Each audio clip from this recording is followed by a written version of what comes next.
ഇന്നമൽ അഅ്മാലു ബിന്നിയ്യാത്ത് വ ഇന്നമാ ലികുല്ലി ഇംറിഇൻ മാ നവ. ഈ ഹദീസ് എപ്പോഴാ ഇറങ്ങിയതെന്നറിയോ?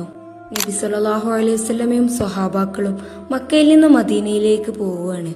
സ്വന്തം നാട് വിട്ടിട്ട് മറ്റൊരു നാട്ടിലേക്ക് അഭയാർത്ഥികളായി പോകാൻ നിർബന്ധിക്കപ്പെട്ടതിന്റെ എല്ലാ പ്രയാസങ്ങളും സഹിച്ചുകൊണ്ടാണ് അവർ ഹിജ്റ പോകുന്നത്. എന്നാല് കൂട്ടത്തിൽ ഒരാളുണ്ടായിരുന്നു. അദ്ദേഹം ഇടക്ക് മദീനയിലെ കച്ചവടക്കാര്യങ്ങൾക്ക് പോകാറുണ്ടായിരുന്നു. ഒരിക്കൽ അങ്ങനെ പോയപ്പോൾ അവിടെ വെച്ച് ഉമ്മു ഖൈസ് എന്ന സ്ത്രീയുമായിട്ട് പരിചയത്തിലാവുകയാണ്. അവളെ വിവാഹം ചെയ്യാനും അദ്ദേഹം താല്പര്യപ്പെട്ടു. പക്ഷേ മക്കയിൽ നിന്ന് വിട്ട് മദീനയിൽ താമസിച്ചാലേ താൻ വിവാഹത്തിന് സമ്മതിക്കൂ എന്നതായിരുന്നു അവളുടെ നിലപാട്. അങ്ങനെ ഈ സമയത്താണ് വിശ്വാസികളുടെ ഹിജ്റ നടക്കുന്നത്. ദൈവപ്രീതി മാത്രം കാംക്ഷിച്ചുകൊണ്ട് പലായനം ചെയ്യുമ്പോൾ കൂട്ടത്തിൽ ഒരാൾക്ക് മാത്രം ചെറിയൊരാശ്വാസം. മദീനയിലെത്തിയാല് ഇനി തടസ്സമൊന്നുമില്ലാതെ ഉമ്മു ഖൈസിനെ വിവാഹം ചെയ്യാം, സുഖകരമായി അവളോടൊപ്പം ജീവിക്കാം. ഇതായിരുന്നു ഹിജ്റക്കിടയിലെ അദ്ദേഹത്തിന്റെ ലക്ഷ്യം.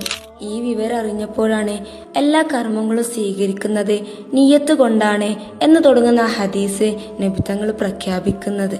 പെണ്ണിനു വേണ്ടിയും ദുനിയാവിന് വേണ്ടിയും ഹിജ്റ പോയവന് ഹിജ്റയുടെ മഹത്തായ പ്രതിഫലം ലഭിക്കുകയില്ല എന്ന പ്രവാചകന്റെ പ്രഖ്യാപനം വന്നതോടെ വിശ്വാസികള് തങ്ങളുടെ ഉദ്ദേശശുദ്ധിയൊക്കെ കൂടുതൽ നന്നാക്കാൻ തുടങ്ങി.